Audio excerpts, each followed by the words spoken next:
আলহামদুলিল্লাহ রবিল আলমিন ওসলাল্লাহ ওসাল্লাম আলা নবীনা মুহাম্মদিন ওয়ালা আলিহি ওয়াসাহবিহি আজমাইন। আমাদের আজকের যে ক্লাসটি সেটা হচ্ছে হায়েজ, নিফাস এবং ইস্তিহাদা সম্পর্কে।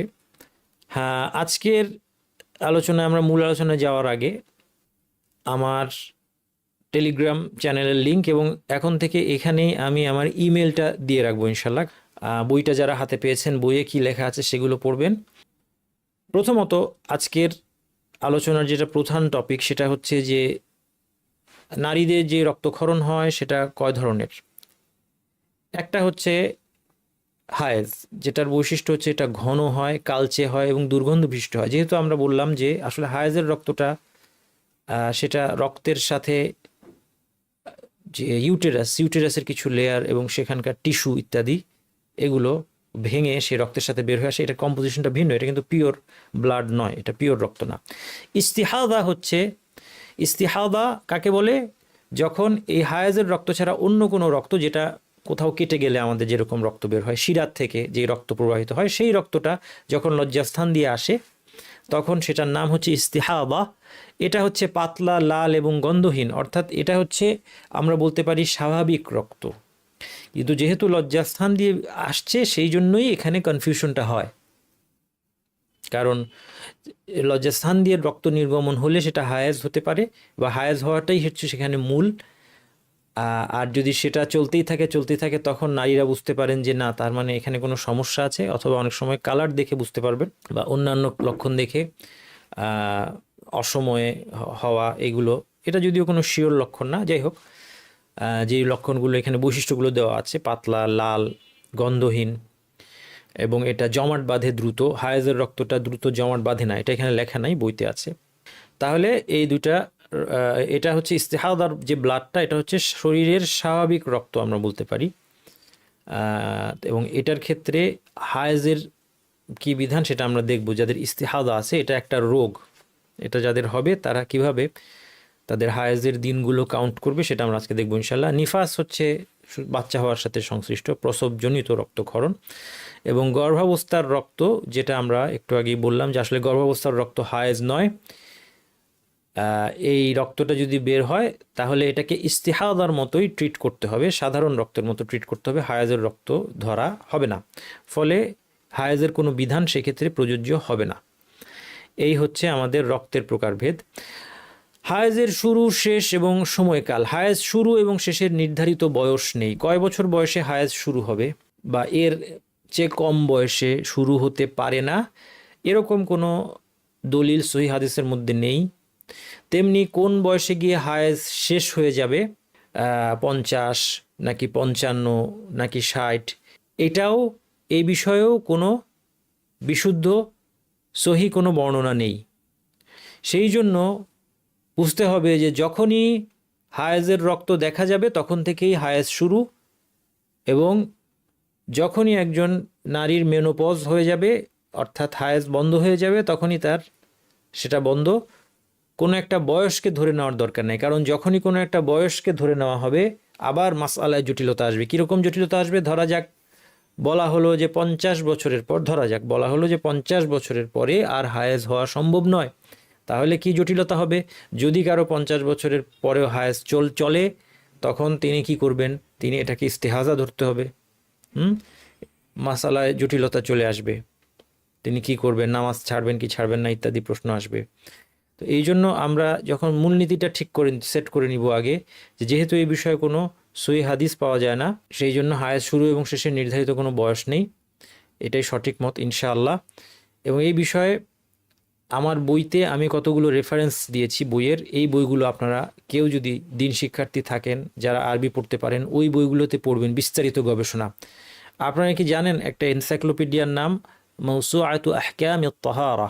শুধুমাত্র আমরা যে কোর্স নিলাম পবিত্রতার উপর, আজকেই শেষ ক্লাস। অনেকে প্রশ্ন করছেন আজকে শেষ ক্লাস কিনা। হ্যাঁ, আজকে শেষ ক্লাস। যদিও আমাদের ক্যালেন্ডারে ছিল 8টা ক্লাস, কিন্তু 7টা ক্লাসে আমরা শেষ করতে পারছি আলহামদুলিল্লাহ, কেননা গোসল এবং তায়াম্মুম এক ক্লাসের মধ্যে আমরা আলোচনা করে ফেলছি।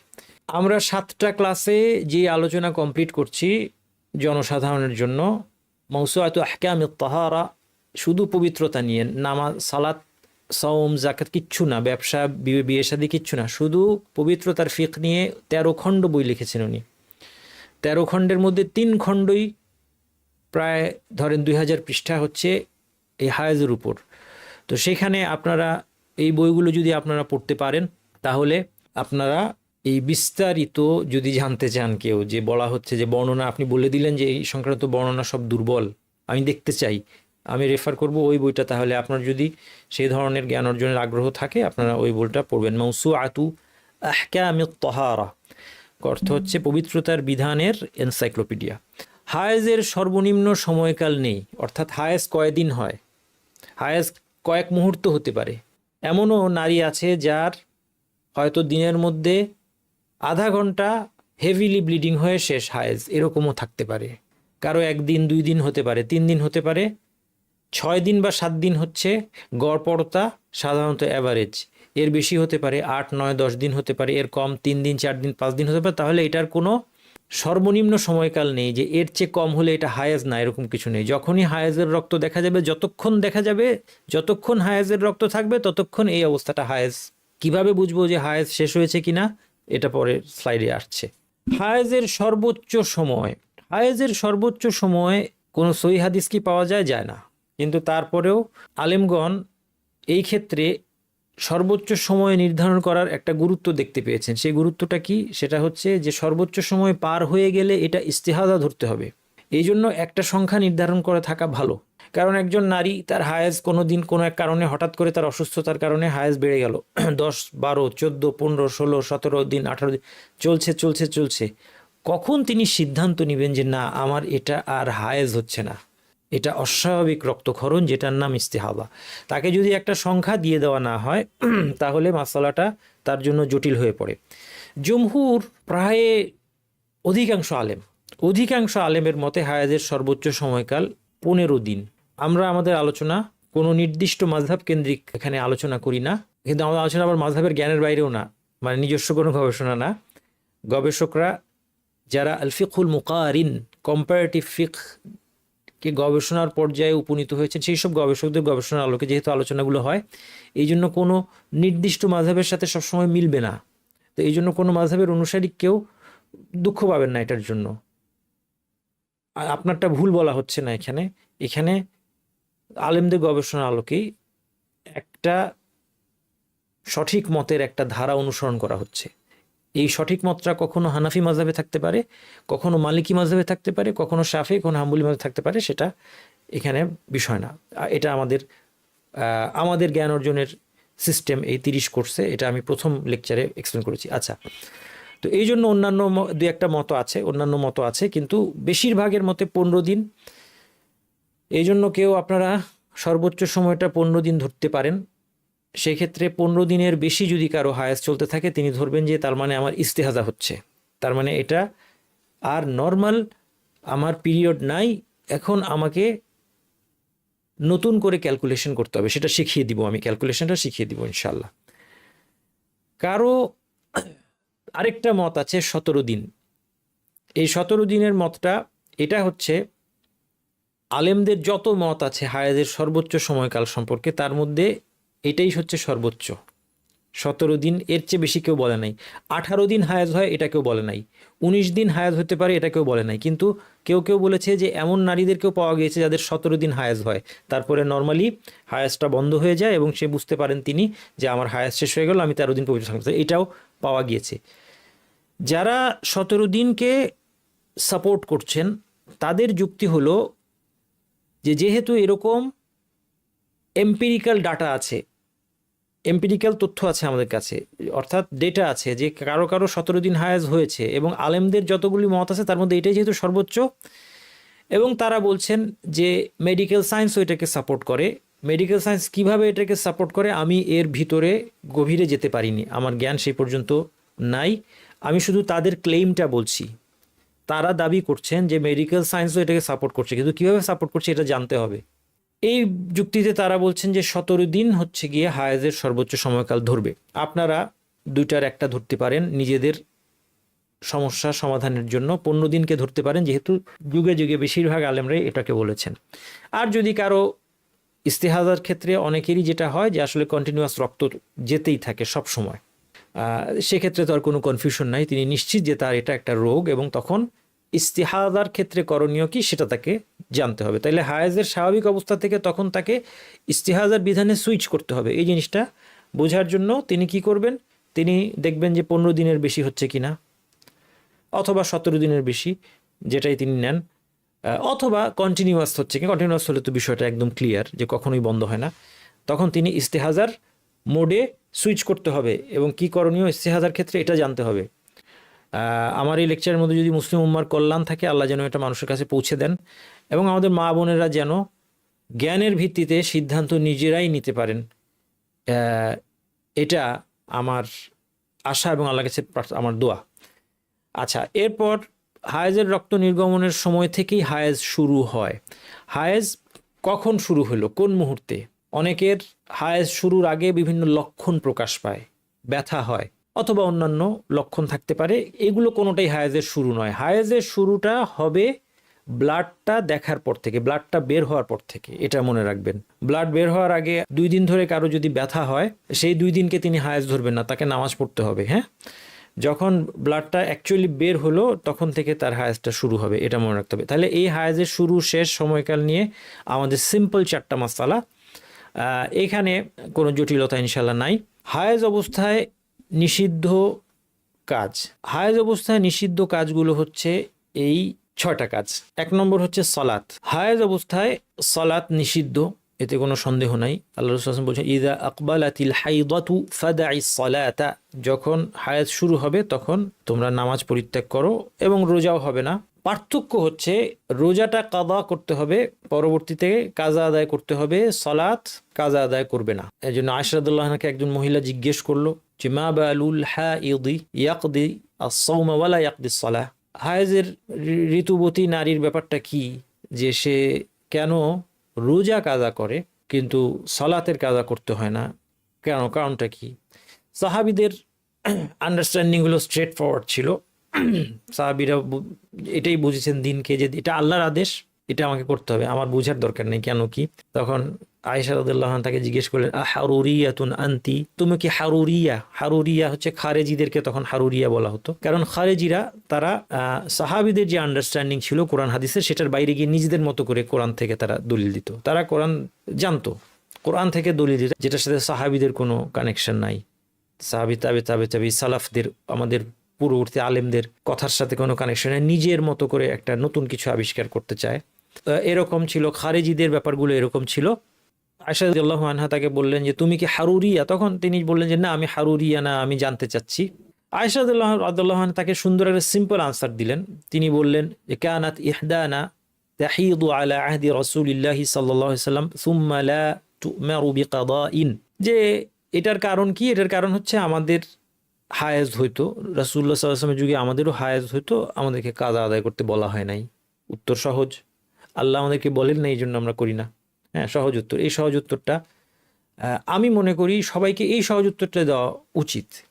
যে কোনো একটা দিনের বিধান সম্পর্কে অনেক সময় কোনো সংশয়বাদী হোক, অথবা দুর্বল ইমানের লোক, অথবা অবিশ্বাসী যদি প্রশ্ন করে যে এটা কেন ইসলামের বিধান, আমরা বলবো যে এটা আল্লাহর বিধান।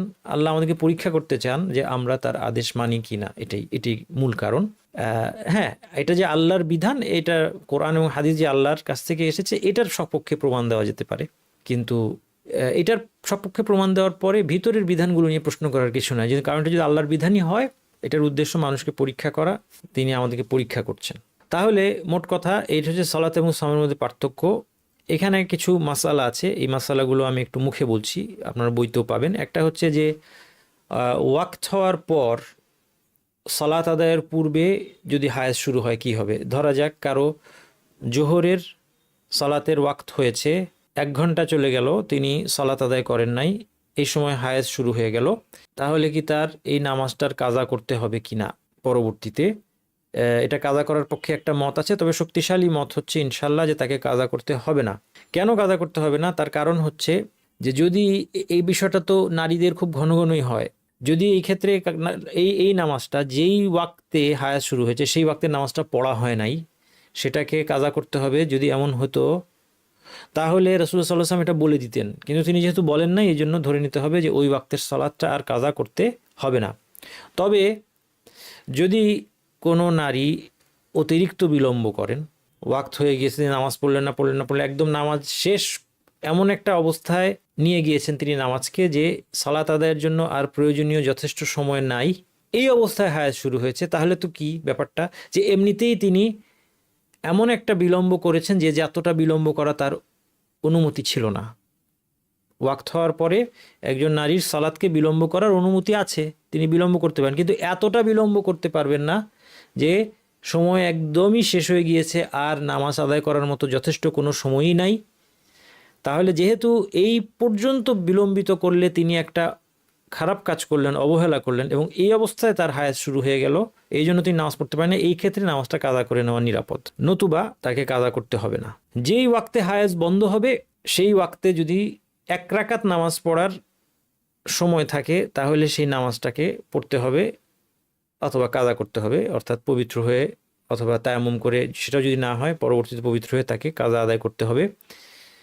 কারণ রাসূল সাল্লাল্লাহু আলাইহি ওয়াসাল্লাম বলেছেন, মান আদরাকা রাকাতান মিনাস সালাতি ফাকাদ আদরাকাস সালাহ, যে একটা রাকাত পায় সে নামাজটা পেয়েছে। তার মানে এখান থেকে আলেমরা বলছেন, ধরা যাক একজন নারী তিনি সুস্থ হয়েছেন আসরের ওয়াক্তে, আসরের ওয়াক্তেও ধরা যাক 5:15 পর্যন্ত থাকে, বা ধরলাম 5:30 পর্যন্ত থাকে আসরের ওয়াক্ত, 5:30টায় সূর্য ডুবে যায় মাগরিব, তিনি 5:28 2 মিনিট আগে তার হায়াজ বন্ধ হয়ে গিয়েছে। এই অবস্থায় এই নামাজটা তিনি যদি সময়ের মধ্যে কোনো কারণে পড়তে না পারেন তাকে কাজা করতে হবে, কারণ তিনি আসরের ওয়াক্তের মধ্যে এতটুকু সময় পেয়েছেন যতটুকু সময় 1 রাকাত নামাজের জন্য যথেষ্ট। দলিল কি? দলিলের হাদিসটা আপনাদেরকে শোনালাম। আর যদি এর চেয়েও কম সময় থাকে, 30 সেকেন্ড আগে উনি ভালো হয়েছে, তাহলে আর কাজা করতে হবে না। আচ্ছা, হায়েজ অবস্থায় সাওম নিষিদ্ধ এবং পরবর্তী দিন কাজা করবেন, এবং যেই রমাদানের যেই দিনটায় হায়েজের কারণে তিনি রোজা রাখছেন না সেই দিন তিনি পানাহার করতে পারবেন। পানাহার করা নিষিদ্ধ নয়, তাকে পানাহার করার তার অনুমতি আছে। কারো যদি সূর্যাস্তের রোজা রেখেছেন, এক নারী রোজা রেখেছেন, সূর্যাস্তের 1 মুহূর্ত আগে, কয়েক সেকেন্ড আগে হায়েজ শুরু হয়ে গেল, তাহলেও তাকে কাজা করতে হবে। তিনি কষ্ট করলেন, আল্লাহর কাছে প্রতিদান পাবেন, কিন্তু এটা তিনি বলবেন না যে সারা দিন রোজা থাকলাম আর 10 সেকেন্ডের জন্য আমাকে কাজা করতে বলছেন। এটাই আল্লাহর বিধান। তিনি এই সারাদিন না খেয়ে থেকেছেন আল্লাহর জন্য, আল্লাহর কাছে রিওয়ার্ড পাবেন। আবার আল্লাহর আদেশে যখন রোজাটা কাজা করবেন আল্লাহর কাছে রিওয়ার্ড পাবেন। আমাদের গোটা জীবনটাই আল্লাহর কথা শুনেই আমাদের জীবনের উদ্দেশ্য। এটা যদি আমরা মাথায় ঢুকিয়ে ফেলি, ওমা খালাকতুল জিন্না ওয়াল ইনসা ইল্লা লিয়াবুদুন, শুধুমাত্র ইবাদতের জন্য সৃষ্টি, তাহলে আর আমাদের সমস্যা হবে না। তাওয়াফ, হায়েজ অবস্থায় তাওয়াফ নিষিদ্ধ। হজের আর কোনো অনুষ্ঠানের সমস্যা নেই, আর অনুষ্ঠানগুলো সব পালন করা যাবে, ইহরাম করা যাবে হজ উমরার। তাওয়াফটা হায়েজ অবস্থায় করা যাবে না, হায়েজ বন্ধ হওয়া পর্যন্ত অপেক্ষা করতে হবে। কেউ যদি পিল খেয়ে হায়েজ বন্ধ রাখতে চান রাখতে পারবেন হজ উমরা করার জন্য, অথবা রমাদানের শেষ 10 রাত্রিতে ইবাদতের জন্য কেউ যদি পিল খেয়ে তার হায়েজকে বন্ধ রাখতে চান, এটা অনুমতি আছে, এটা নিষিদ্ধ নয়। তবে শর্ত হচ্ছে যেন তার জন্য এটা ক্ষতিকর না হয়, এটা তিনি নিশ্চিত হবেন, কারণ এটা করতে গিয়ে নিজের শরীরের ক্ষতি করার কোনো দরকার নেই। আল্লাহ প্রাকৃতিক যে নিয়মটা দিয়েছেন সেটাতে সন্তুষ্ট থাকা, এটা সবচেয়ে ভালো। তারপরেও কারো যদি কোনো বিশেষ অসুবিধার কারণে, অনেক সময় হজ উমরায় এটা করতে হয়, কারণ এখনকার সময় হজ উমরা আমরা যেহেতু অন্য দেশ থেকে যাচ্ছি, আমরা ইচ্ছা মতো এখানে থাকতে পারবো না, এই জন্য অনেক সময় করতে বাধ্য হয়। সেক্ষেত্রে এটা জায়েজ, বৈধ। যদি এমন হয় যে দেশে ফিরে আসার সময় হয়ে গেছে, হায়েজ বন্ধই হচ্ছে না, তাওয়াফ করা বাকি, কারণ তাওয়াফ না করলে তো তিনি তার হজ বা উমরা শেষ করতে পারছেন না, তাই না?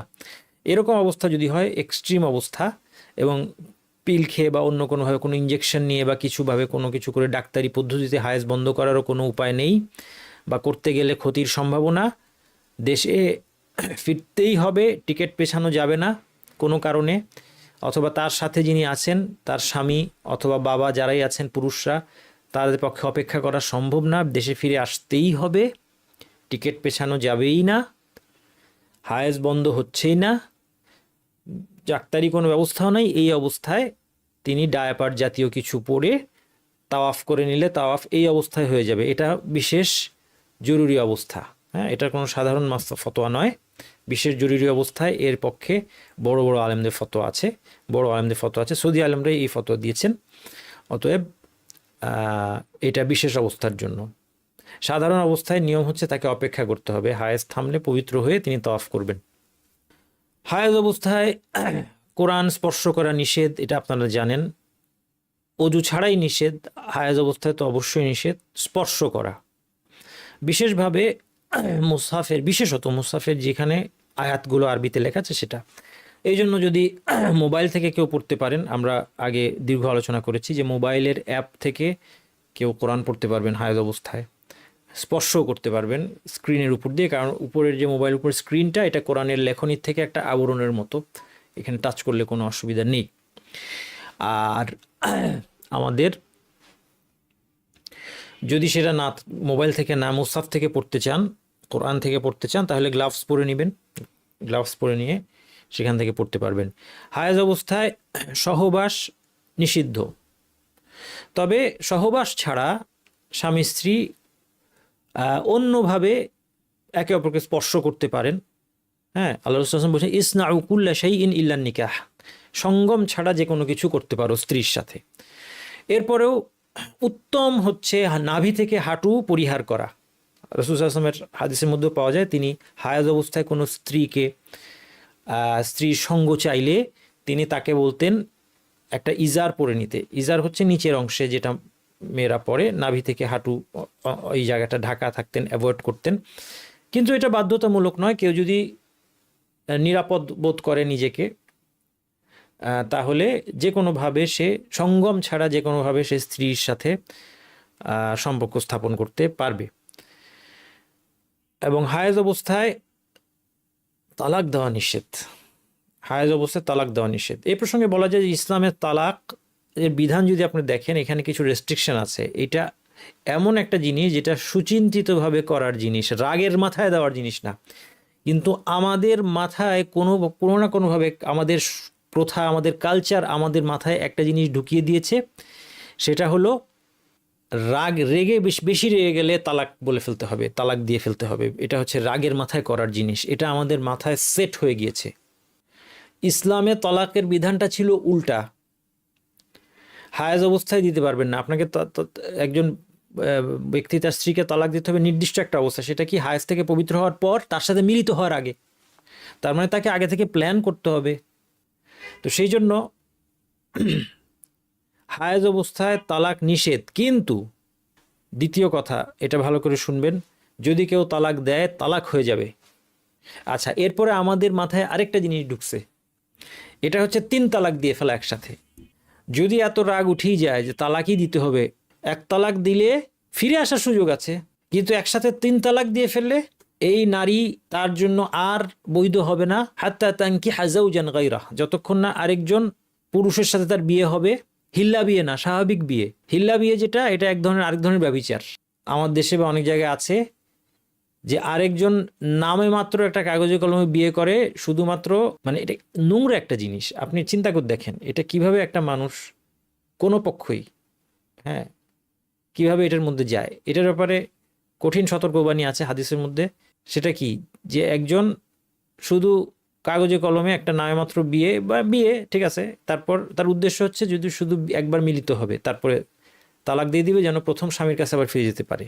এর মাধ্যমে কোনো দিন এই স্ত্রী প্রথম স্বামীর জন্য হালাল হবে না, একদম নিশ্চিত, এবং বাকি জীবন ব্যভিচারের মধ্যে তাদের কাটবে।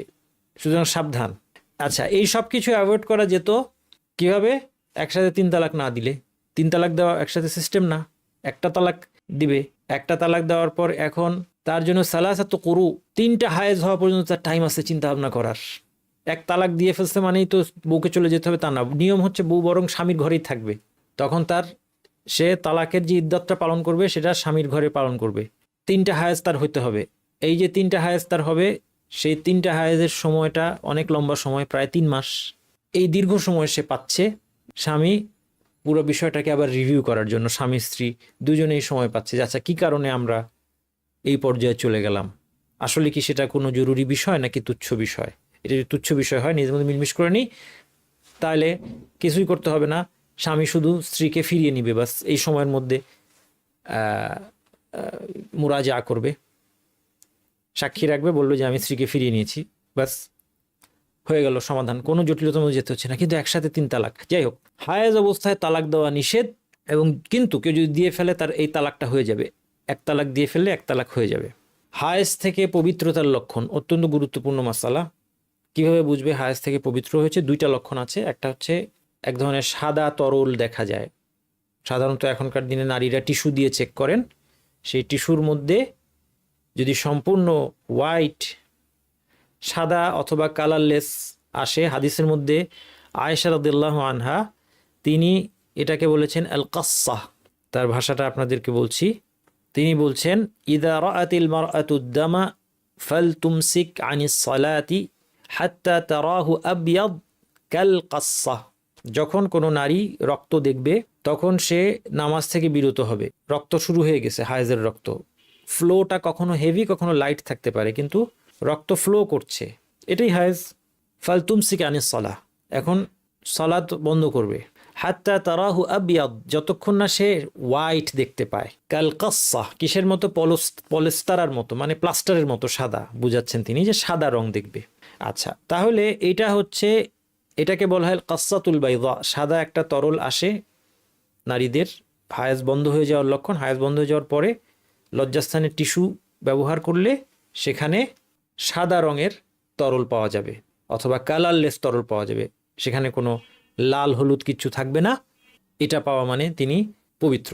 এবং সুস্থ স্বাভাবিক নারীদের মোটামুটি আইডিয়া থাকে, জানা থাকে যে আমি 6 দিন পরে, 7 দিন পরে, 8 দিন পরে, 10 দিন পরে এটা পাই। অনেক সময় চেঞ্জ হতে পারে। কোনো একজন নারী হয়তো ইয়াং বয়সে 7 দিনে পেতেন, বয়স বাড়ার সাথে সাথে 9 দিন হয়ে গেছে, এটা হতে পারে, কিন্তু তারপরেও তার একটা আন্দাজ থাকে। আচ্ছা, অনেকের এই সাদা তরল পাওয়া যায় না, তাদের হচ্ছে রক্ত বন্ধ হয়ে যায়, কী হবে? সম্পূর্ণ ড্রাই হয়ে যায় জায়গাটা। এটাও নারীরা বুঝতে পারেন। দেখেন, এটা কিন্তু তাদের নিজেদের বোঝার বিষয়। তারা বুঝতে পারেন, তার প্যাটার্ন দেখে, নিজের প্যাটার্ন দেখে আপনাকে বুঝতে হবে যে আমার কিভাবে শেষ হয়, হায়েস্টটা আমার কিভাবে শেষ হয়। রক্ত বন্ধ হয়ে গিয়ে সাদা তরল পেয়ে গেলাম 6 দিন 7 দিন পর, অথবা 6 থেকে 7 দিনের মাঝামাঝি, বা হোয়াট এভার, পবিত্র। অথবা আমার সাদা তরল দেখি না, কিন্তু এক সময় হায়েস্টটা বন্ধ হয়ে যায় এবং বুঝতে পারি যে এরপর আর হবেই না, আর হয়ই না, সম্পূর্ণ ড্রাই হয়ে যায়।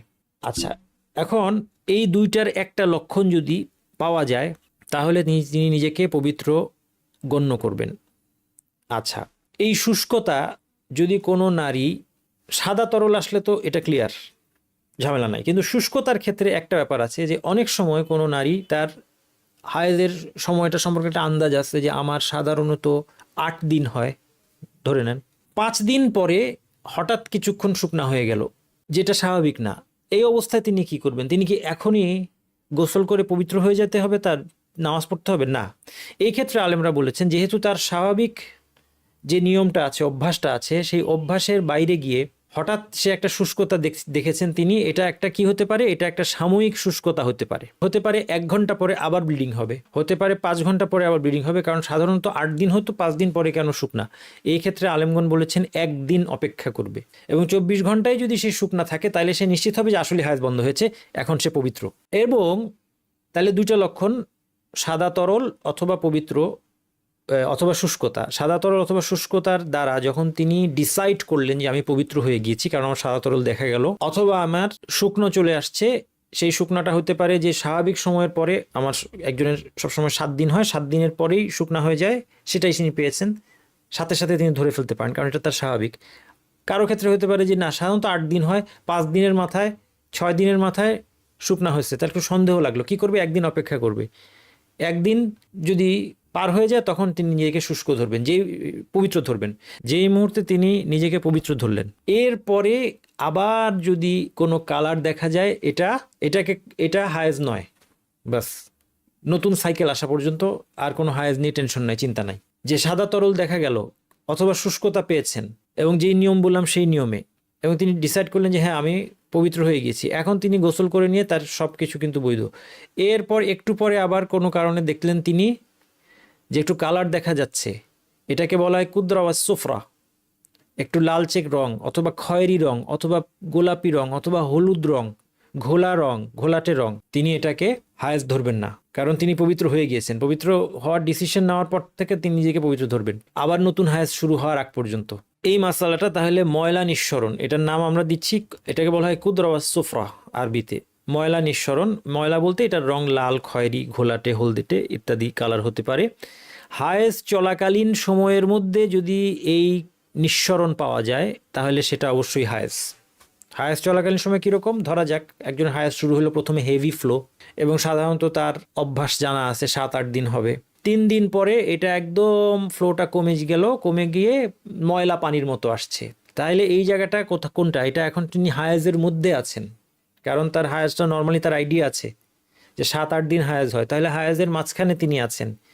এই অবস্থায় তিনি যে ঘোলাটে ময়লা পানির মতো তরল যেটা যাই পাচ্ছেন, এটাই অবশ্যই হায়েজের পার্ট, এটা হায়েজ ধরতে হবে। তার মানে তার হায়েজ ভালো হয় নাই। পবিত্রতার লক্ষণ পাওয়ার পর এটা হায়েজ নয়।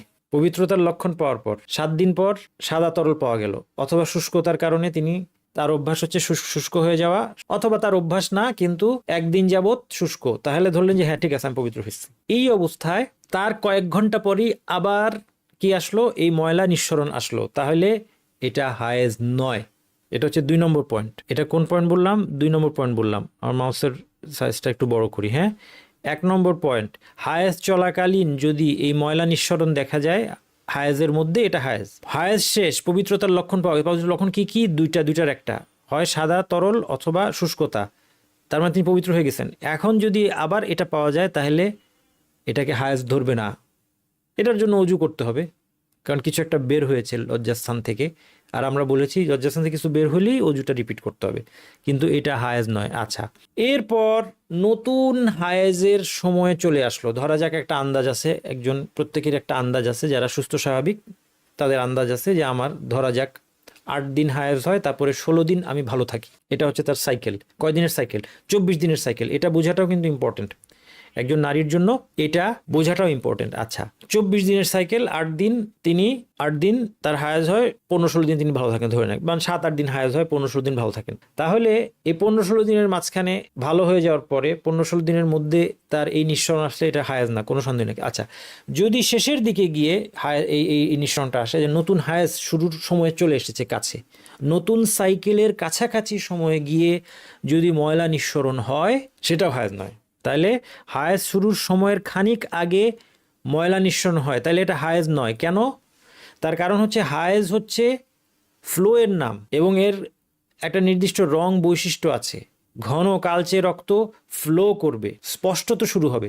ঘোলাটে কালারের তরল, এটা হায়েজ নয়। কাজেই পরবর্তী সাইকেলের খুব কাছাকাছি সময় গিয়ে ঘোলাটে কালার শুরু হয়ে গেল, এখন হায়েজ শুরু হয় নাই, মূলটা শুরু হয় নাই, তাইলে এখনও তিনি নিজেকে পবিত্র ধরতে হবে, নামাজ পড়তে হবে। যখন মূলটা শুরু হয়ে গেল সেই মুহূর্ত থেকে কিন্তু হায়েজ শুরু হয়েছে, এটাই।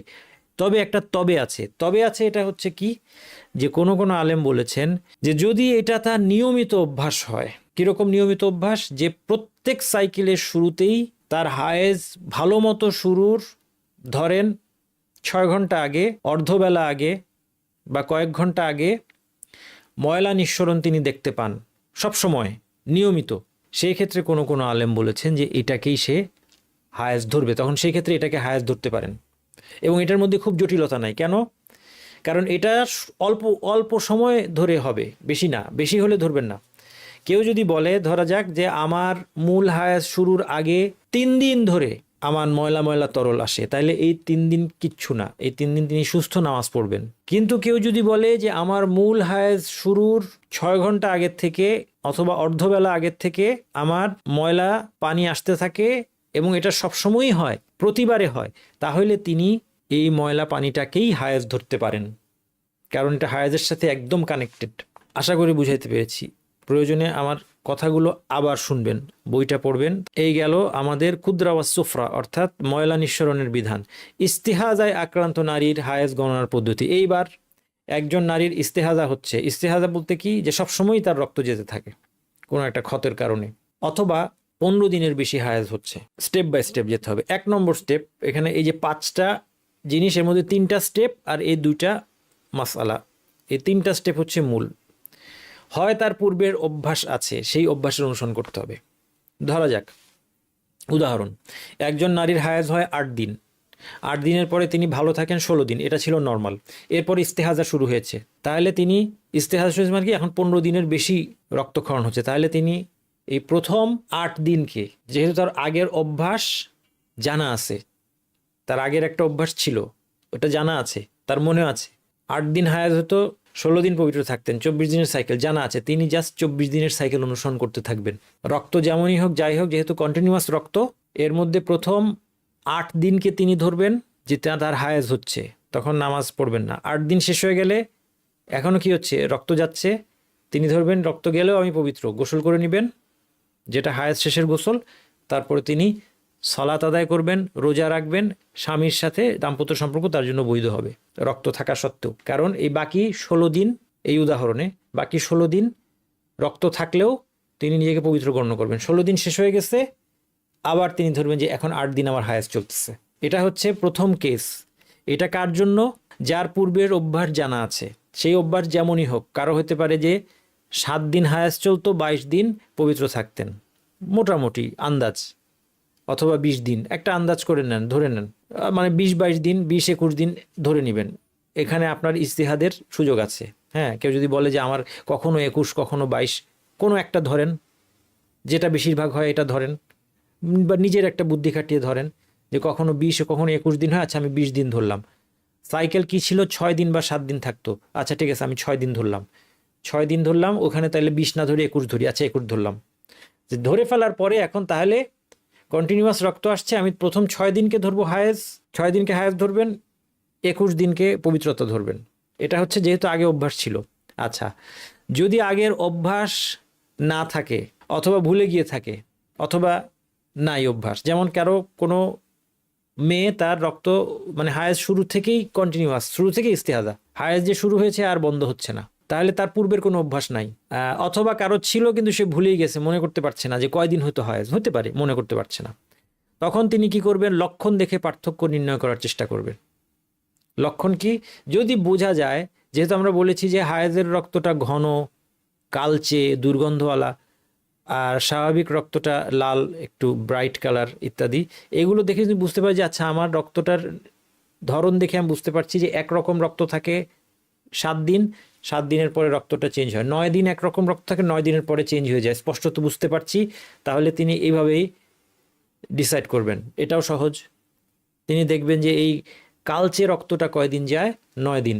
এরপরে দেখা গেল যে রক্তের রং চেঞ্জ হয়ে গেছে, বুঝতে পারছেন, বুঝতে পারতে হবে এটা শর্ত না, যদি বুঝতে পারেন তাহলে হ্যাঁ ঠিক আছে, তাহলে ব্রাইট রক্ত মানে এটা ইস্তেহাজা, তাইলে এখন আমি পবিত্র, আমি নামাজ পড়তে হবে, রোজা রাখতে হবে, এবং স্বামীর সাথে সম্পর্ক বৈধ হবে। এর দুইটার কোনোটাই যদি না হয়, তাহলে সে তার পূর্বের অভ্যাসও নাই, অথবা মনে নাই কয়দিন হতো, কিছুই মনে নাই, অথবা তার পক্ষে লক্ষণ দেখেও, এবং তার পক্ষে লক্ষণ দেখেও পার্থক্য করা সম্ভব, বলতে পারছে না যে কি আমি কোনো ব্লাডের কোনো পার্থক্য বুঝতে, একই রকম ব্লাড সারাক্ষণ হচ্ছে, তখন তিনি 6 বা 7 দিন হায়েজ ধরবেন। চান্দ্র মাসের 6 বা 7 দিন হায়েজ, বাকি সময়টা পবিত্র।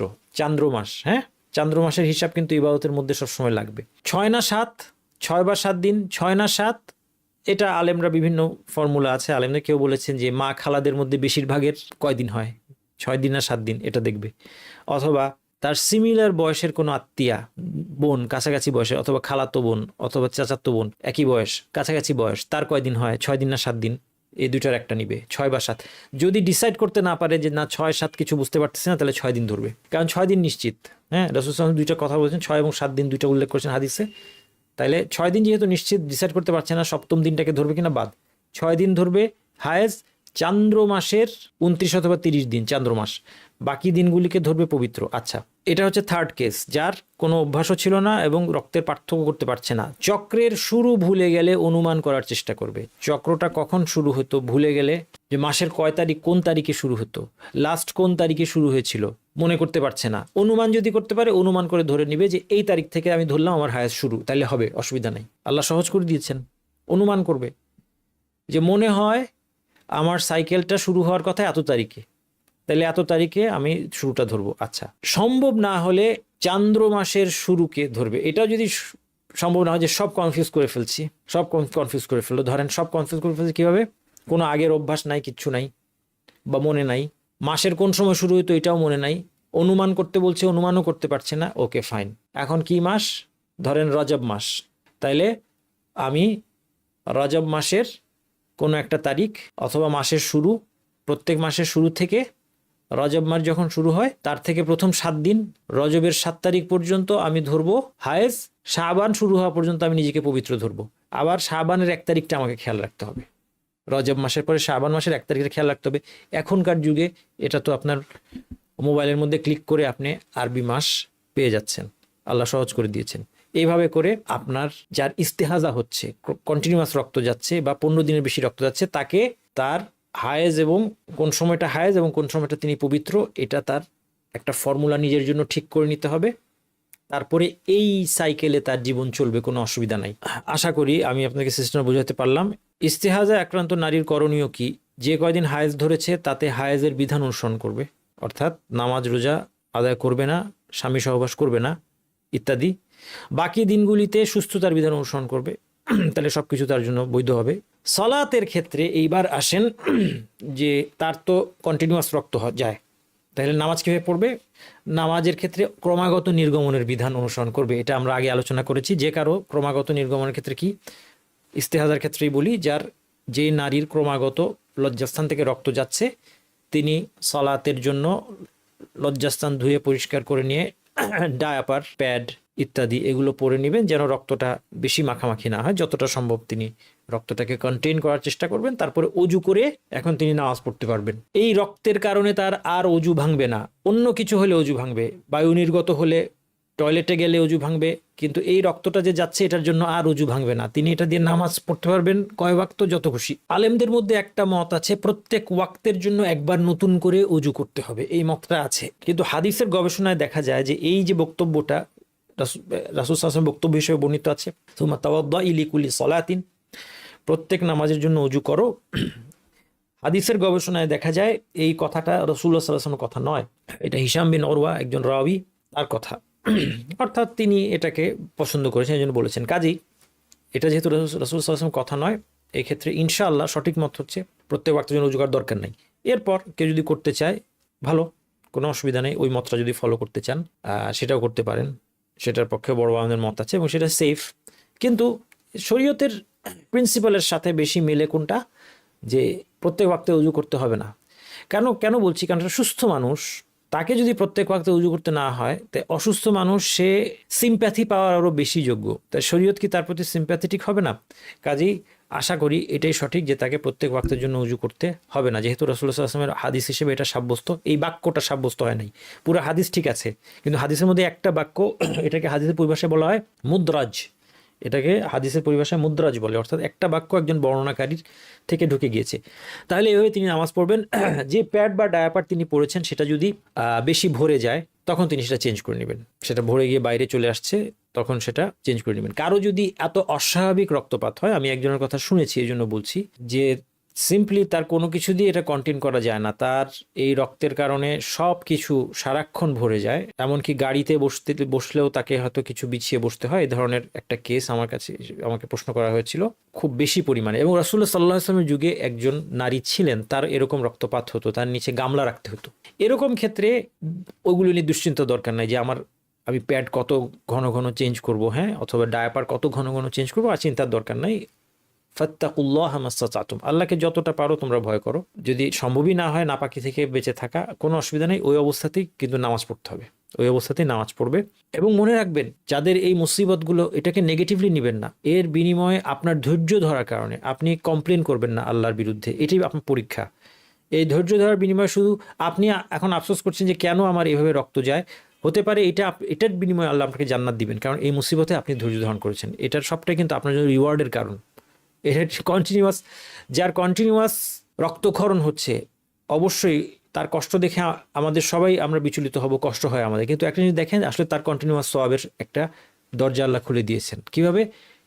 তিনি ধৈর্য ধরে এই অবস্থার মধ্যেও যখন নামাজ পড়ছেন এবং আল্লাহর বিরুদ্ধে কোনো কমপ্লেইন নাই, 24 ঘন্টা তার রিওয়ার্ড। পৃথিবীর জীবনে যদি আমরা নাই থাকি, যে আমাদের আখিরাতে যদি আসল ঠিকানা হয়, তাহলে কি আসে যায় এই কয়েকদিনের জীবনে? এটা তাদের জন্য আমাদের সান্ত্বনা, যদিও নিঃসন্দেহে এটা একটা বড় মুসিবত।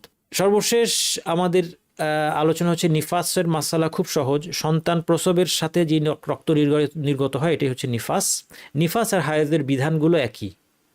হায়েজ অবস্থায় যা কিছু নিষিদ্ধ, নিফাস অবস্থায়ও সেটা নিষিদ্ধ।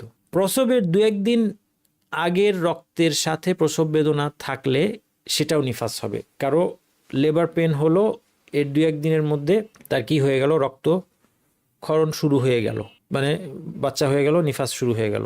প্রসবের 2-1 দিন আগেই রক্ত আসা শুরু হয়েছে, মানে এখনও বাচ্চা হয় নাই, কিন্তু 2 দিন আগে রক্ত আসা শুরু হয়েছে, আর বাচ্চা হওয়ার পরে তো রক্ত আসবেই। এখন কি 2 দিন আগে থেকেই নিফাস ধরবে? এটার উত্তর হচ্ছে, যদি এই যে রক্ত যখন আসা শুরু হয়েছে সাথে প্রসব বেদনা থাকে, লেবার পেন থাকে, তাহলে সেটাকে নিফাস ধরবে। আর যদি সেটা কোনো লেবার পেন না থাকে তাহলে সেটাকে নিফাস ধরবে না। নিফাসের সর্বনিম্ন কোনো সময় নেই। নিফাসের সর্বোচ্চ সময় 40 দিন হওয়ার পক্ষে দলিল আছে। এই জন্য নিফাসের ক্ষেত্রে সর্বোচ্চ সময় হচ্ছে 40 দিন। এটা সাহাবীদের সুস্পষ্ট বক্তব্য আছে। আর সাহাবীদের সুস্পষ্ট বক্তব্য 40 দিন যদি সাহাবীরা বলেন, তার মানে অবশ্যই এটার একটা ভিত্তি আছে, কারণ এটা নিজে গবেষণা করে বলা যায় না। নিফাসের ক্ষেত্রে হায়েজের সকল বিধান প্রযোজ্য, আগেই বললাম। নিফাস বন্ধ হওয়ার পর 40 দিনের মধ্যে পুনরায় রক্ত এলে কি হবে? কারো 20 দিনে নিফাস বন্ধ হয়ে গেল, 5 দিন যেতে না যেতে আবার রক্ত আসলো, তখন এটাকে কি ধরবে? প্রথমে দেখবে যে এটা হায়েজের সাথে মিলে কিনা। যদি হায়েজের মতো মনে হয় হায়েজ ধরবে, যদি হায়েজের মতো না হয় লক্ষণ, তাহলে তিনি এটাকে নিফাস ধরবেন, কারণ 40 দিনের মধ্যে আবার নিফাস শুরু হতে পারে। প্রসবের 40 দিন পরেও যদি রক্ত অব্যাহত থাকে, 40 দিন শেষ কিন্তু রক্ত যাচ্ছে, তাহলে কি হতে পারে? দুইটা, হয়তো হয় এটা হায়েজ, নয়তো ইস্তেহাদা।